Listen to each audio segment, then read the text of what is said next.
साईं इतना दीजिए जामे कुटुंब समाए, मैं भी भूखा ना रहूं साधु ना भूखा जाए। नमस्कार, सुस्वागतम, वेलकम, अभिनंदन। मैं हूं आपके साथ आपकी अपनी होस्ट दोस्त डॉक्टर वायरा की। आपका स्वागत अभिनंदन करती हूं आपके, मेरे और माता रानी के इस खूबसूरत से यूट्यूब चैनल पर। मैं जिस विषय पर बात करने जा रही हूँ वो मेरी जिंदगी का सबसे फेवरेट विषय है। वीडियो को अंत तक जरूर देखें और यकीन मानिए कि मेष राशि, कुंभ राशि और मीन राशि वाले तो इस वीडियो को स्किप कर ही नहीं सकते। आपके लिए तो ये देखना इतना जरूरी है जितना जरूरी आपके लिए सांस लेना है। जी हाँ, नमस्कार, आप सभी का स्वागत अभिनंदन करती हूँ आपके, मेरे और माता रानी के इस खूबसूरत से यूट्यूब चैनल पर। आप हमेशा दिन दुगनी रात चौगनी तरक्की करें हुए सुबह की राम राम, आपका जीवन खुशियों भरा हो। हम बात करने वाले हैं 26 मई और 27 मई अमावस की। इस दिन ना केवल अमावस्या है बल्कि इस दिन सोमावती अमावस्या है, इस दिन पितरों की पूजा है, इस दिन शनिदेव का जन्मदिन है और हिंदी तिथि कैलेंडर के हिसाब से डॉक्टर वायरा की का भी जन्मदिन है, लेकिन तिथि के हिसाब से, हिंदी कैलेंडर और पंचांग के हिसाब से। वैसे मेरा जन्मदिन 30 मई को होता है, आपको पता ही है, यानी कि अगर 26 को भी है तो 4-5 दिन बाद है, 27 को भी है तो 4 दिन बाद है मेरा जन्मदिन। लेकिन हिंदी तिथि के हिसाब से मैं अपने आप को ब्लेस समझती हूँ और अब मुझे आज ये समझ में आता है ज्योतिष सीखने के इतने साल में कि मैं क्यों हर बार कहती हूँ just believe in Karma, just believe in Karma, just believe in Karma. क्योंकि जब मेरा जन्म हुआ मेरे साथ साथ उस दिन शनिदेव का भी जन्मदिन था और शनिदेव का जन्मदिन भी अमावस पर हुआ और मेरा जन्मदिन भी अमावस पर हुआ और मैंने भी अमावस दोष को अपने कर्मों, अपनी पूजा से खत्म किया। वरना जिनके अमावस दोष होते हैं उनकी जिंदगी में बहुत बड़ी बड़ी समस्याएं और परेशानियां होती हैं। लेकिन मैंने खुद प्रैक्टिकल इस चीज को देखा है कि जब आप पूजा पाठ, आराधना अर्चना करते हो, जब आप लोगों की मदद करते हो, जब आप भक्ति करते हो, जब पूजा पाठ करते हो, जब आप कबूतरों को बाजरा, गाय को रोटी, बेजुबान को जानवर को खाना देते हो, उसकी रिस्पेक्ट करते हो, उसको तंग नहीं करते हो, तो आपके भाग्य में कितने भी प्रॉब्लम्स क्यों ना हो, कितने भी पहाड़ जैसी आपकी जिंदगी अटके क्यों ना, लेकिन उसमें राहत जरूर मिलती है। आज हम बात करेंगे, कई लोग कह रहे हैं कि 26 मई को अमावस है जिस दिन सोमवार है, तो कई लोग कह रहे हैं कि 27 मई को अमावस है जिस दिन मंगलवार है, तो कई लोग कह रहे हैं कि 26 को शुरू होकर 27 को खत्म है, तो कई लोग कह रहे हैं 27 को है क्योंकि इसलिए क्योंकि वट सावित्री का व्रत है तो हम उदया तिथि से करेंगे।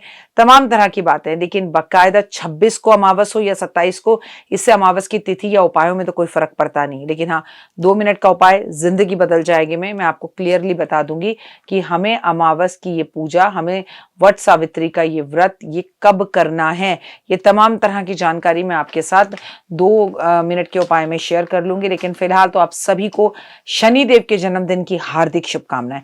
अमावस की तिथि हमेशा पितरों को समर्पित होती है और जेठ के महीने की अमावस है तिथि। ये तिथि बेहद खास हो जाती है क्योंकि इस तिथि पर जो है शनिदेव का जन्मदिन होता है और मेरा भी जन्मदिन होता है। इस दिन वट सावित्री की पूजा भी है और अभी डेट को लेकर कंफ्यूजन चल रही है, इसलिए मैं आपको 2 दिन पहले बता दूंगी। लेकिन उपाय अगर आप सोमवार को कर रहे हैं तो भी वही होंगे, मंगलवार को कर रहे हैं तो भी वही होंगे। 26 मई या 27 मई को बड़ी अमावस्या आ रही है और अमावस्या कई लोग 26 और 27 दोनों ही दिन पर प्रस्यू कर रहे हैं, मना रहे हैं, जिसमें पति के प्राण वापस लाकर यमराज से लौटी थी कौन, हमारे को मालूम है, सावित्री। सत्यवान के इन्होंने जो है प्राण बचाए थे और वट वृक्ष के नीचे बचाए थे, इसलिए इस व्रत को वट सावित्री कहते हैं। और जिस दिन बचाए थे उस दिन की जो तिथि थी वो अमावस्या की ही तिथि थी।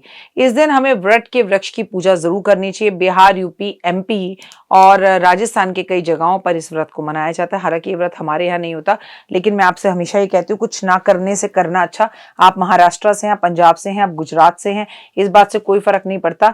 आपके और हमारे घर के बाहर वट का वृक्ष होता है, हम उसकी पूजा जरूर करें, उस पर सिंदूर अर्पण जरूर करें, क्योंकि अगर उससे हमें आशीर्वाद मिलता है भगवान भोलेनाथ का, भगवान शिव का, भगवान विष्णु का और यमराज का, तो यकीनन इसमें कोई भी सौदा घाटे का नहीं है। इस व्रत को मेष राशि वाले, कुंभ राशि वाले और मीन राशि वाले जरूर करें, क्योंकि आपके ऊपर शनि की जो है साढ़ेसती चल रही है। अब कुंभ राशि पे शनि की साढ़ेसती का 3रा चरण चल रहा है, मीन राशि पे 2रा और मेष राशि पे वहां पर 1ला चरण चल रहा है। और जब शनि की साढ़ेसती चलती है तो इंसान की बुद्धि बंद हो जाती है, वो हारता है, उसके रिश्ते दूर हो जाते हैं, घबराहट और बेचैनी रहती है और बनते बनते काम जो है वो खराब होने लगता है। तो इस दिन अगर आप मेष राशि, कुंभ राशि, मैं आपको फिर से बता रही हूँ, मेष, कुंभ और मीन वालों को व्रत जरूर करना चाहिए। सावित्री और सत्यवान यमराज की तस्वीर या मूर्ति को आपको वट वृक्ष के नीचे रखना चाहिए और उनकी पूजा करनी चाहिए। कच्चे धागे से परिक्रमा करनी चाहिए, गाने और गीत जरूर गाने चाहिए। और शाम के टाइम पे कई लोग व्रत खोलते हैं, तो कई लोग इस व्रत को अगले दिन खोलते हैं सूर्योदय होने पर। यमराज ने वट के पेड़ के नीचे ही जो है सावित्री को उसके पति के प्राण वापस किए थे और वहीं पर हरे भी थे, इसलिए वट वृक्ष की पूजा बेहद खास की जाती है। आप चाहें तो वट वृक्ष का पेड़ लगवाएं, आप चाहें तो वट वृक्ष की टहनी तोड़कर लाकर गमले के अंदर रखकर उसकी पूजा करें। काले चने लेकर आपको जो है पेड़ की परिक्रमा करनी चाहिए, कच्चा सूत बांधते और काले चने लेकर इसकी कहानी भी सुननी चाहिए। आपको जितना हो सके कौओं को इस दिन खाना जरूर खिलाना चाहिए। और आपको व्रत खोलना है तब खोलने से पहले किसी भी ब्राह्मण या ब्राह्मणी को भोजन अवश्य कराना चाहिए वस्त्र के साथ। पेड़ के नीचे बैठी हुई सुहागनों को श्रृंगार जरूर दें, बड़ी हैं तो उनसे पैर छूकर आशीर्वाद लें। शिव जी की पूजा इस दिन जरूर करें, वट वृक्ष के नीचे करें और वहां कोई शिवलिंग वहां पूजा करते हैं तो ओए होए, मतलब इससे बेहतर तो फिर कोई चीज हो ही नहीं सकती। सामग्री आपको क्या चाहिए होती है? रोली, चंदन, अक्षत, फूल, फल, मिठाई, धूप बत्ती, दीपक, कच्चा सूत आदि। ये काले चने ये पूजा में शामिल जरूर करें। मीठी मिठाई हो गई, दूध हो गया, क्योंकि कहते हैं इस दिन जो वट का वृक्ष है उसमें कच्चा दूध अर्पण करने से आप कुंवारी लड़कियां भी इस व्रत को कर सकती हैं और कुंवारी लड़कियां इस व्रत को करती हैं और कच्चा दूध अर्पण करती हैं, तो जिससे वो विवाह करना चाहती हैं उससे उसका विवाह हो जाता है। और अगर आप शादीशुदा हैं, आप कच्चा दूध अर्पण करके उसकी जो मिट्टी है वो लेकर अपने माथे पर लगाती हैं और अपने पति के माथे पर लगाती हैं, तो आपके पति के जीवन से नकारात्मकता दूर होती है और पॉजिटिविटी आती है। वट वृक्ष पर सिंदूर अर्पण आज के दिन जरूर करना चाहिए और संभव हो तो अपने पति के पैर भी वट वृक्ष के नीचे खड़े होकर छूने चाहिए और उनसे अपनी मांग में सिंदूर भरवाना चाहिए। आप एक बरगद का पत्ता लेकर आए और बरगद के पेड़ को घर पर लगा सकते हैं। कलावे के साथ जो है अपने हाथ में उस पत्ते को यहाँ पर बांध सकते हैं और बांध कर फिर अगर आप उसकी पूजा करते हैं, वट वृक्ष की कहानी सुनते हैं हाथ में चना लेकर, तो ये बड़ा भाग्यवान होता है। पितृ बाधा है अगर आपको और आपकी शनि की सारस्वती राहु की तो आपको तंग कर रहे हैं, तो आपको क्या करना चाहिए कि आपको तुरंत जो है भगवान की समर्पण में जाकर भगवान की पूजा करनी चाहिए, शिव शंकर की पूजा करनी चाहिए, वट के पेड़ की पूजा करनी चाहिए और हो सके तो बरगद के पेड़ लगाएं। अगर असंभव हो कि बरगद के पेड़ कैसे लगाएं, तो कम से कम आज के दिन बरगद के पेड़ के नीचे झाड़ू जरूर लगाएं। शिव और पार्वती की पूजा जरूर करें।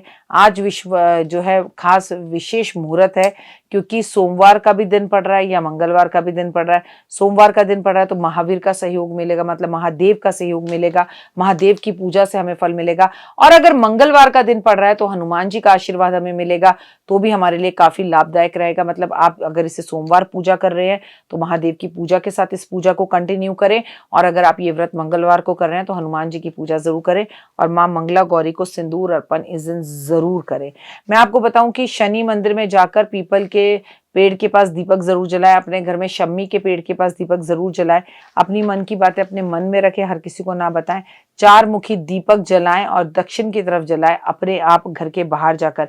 अगर आप नहीं भी जला सकते हैं तो इसका दान, मतलब दीपक मिट्टी का दीपक हो गया, थोड़ी सी रुई बत्ती हो गई, थोड़ा सा तेल हो गया, किसी को दान कर दीजिए कि वो दीपक जलाए।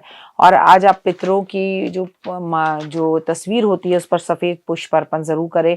बहुत खास दिन, क्योंकि आज भले ही सोमवार हो या मंगलवार हो, लेकिन आज शनिदेव का जन्मदिन है, तो शनि मंदिर जाएं और काले तिल, काली दाल, सरसों का तेल, जूता, छतरी, काले कपड़े, काला मोजा, चाय पत्ती, इन चीजों को दान करें। और खासकर कौन कौन करें मैं आपको फिर से बता रही हूँ कि कुंभ राशि वाले, कुंभ, मेष और मीन को तो करना ही है, देर इज नो ऑप्शन। कुंभ, मेष और मीन राशि वालों को तो ये दान करना ही, और अगर आप करते हैं तो शनि के दुष्ट प्रभावों से और बुरे प्रभावों से आप बहुत हद तक बचेंगे और भगवान की असीम कृपा पर बनी रहेगी। और वंस अगेन आपको शनिदेव के जन्मदिन की, वट सावित्री के व्रत की बहुत बहुत शुभकामनाएं। कहते हैं इस दिन आपको जो है वट के पेड़ के पास जाकर पंखा दिखाना चाहिए और फिर वो पंखा लाकर घर आना चाहिए और उस पंखे से अपने पति को भी पंखा दिखाना चाहिए। अगर हम ऐसा करते हैं तो निश्चित ही रूप से हमारे पति के साथ साथ हमारे संबंध अच्छे होते हैं। लेकिन क्या इस अमावस के सिवा मैंने आपके साथ वट सावित्री की एक और वीडियो शूट की है, उसी के बारे में मैं आपको जानकारी देने जा रही हूँ, जिसमें मैं आपको आराम से खुलकर और विस्तार में इस वीडियो के बारे में बताऊंगी। क्योंकि ये जो आप मेरे हाथ में पेपर देख रहे हैं, ये मैं सारी मई की शूट करने के लिए आपके साथ बैठी हूँ। अगर एक और मैंने किया है तो फिर मुझे आपको उसमें अलग बताना पड़ेगा, नहीं तो सारी जानकारी इसी वीडियो में देनी होगी। तो मुझे अभी इसके अंदर जो है वट सावित्री व्रत का अलग से वीडियो नहीं दिख रहा है, तो इसमें कहूंगी कि इस दिन आपको अपने पति देव को पंखा जरूर दिखाना है। इस दिन पति से झगड़ा नहीं करना है। इस दिन काले नीले कपड़े नहीं पहनने। इस दिन बाल खोलकर वट सावित्री वट की पूजा नहीं करनी है। सत्यवान को प्रणाम जरूर करना है। और क्योंकि इस दिन अमावस है, तो आपको जो पितृ हैं उनके नाम का, उनकी फेवरेट चीज़ें जो है खाने की, वो दान अर्पण जरूर करनी है और महादेव की पूजा जरूर करनी है। अपने पति के साथ जाकर जो महिला इस दिन महादेव पर गंगा जल, दूध, घी, चीनी, शहद अर्पण करती हैं, काले तिल अर्पण करती हैं, उनके रिश्ते को भी किसी की नज़र नहीं लगती और कष्ट तकलीफों से ऐसा शख्स हमेशा दूर रहता है। तो इस दिन पेड़ को जो है पंखा दिखाएं और वो पंखा लाकर फिर पति देव को भी वो पंखा जरूर दिखाएं। उनकी बुद्धि पे जितनी अकल पड़ी है वो दूर होगी और पॉजिटिविटी आएगी। 5 तरह के फल, जैसे एक मटका भरकर पानी, कलश मिट्टी का हो तो बहुत ही बढ़िया, उसमें आपको ककड़ी हो गई, खीरा हो गया, आम हो गया, तरबूज हो गया, खरबूजा हो गया, ये सीजन के जितने भी फल हैं वो आपको बरगद के पेड़ के पास रखकर जरूर आने चाहिए। फिलहाल दीजिए इजाजत, अपना अपनों करके खास ख्याल। जय माता दी, आपका दिन शुभ और मंगलमय हो।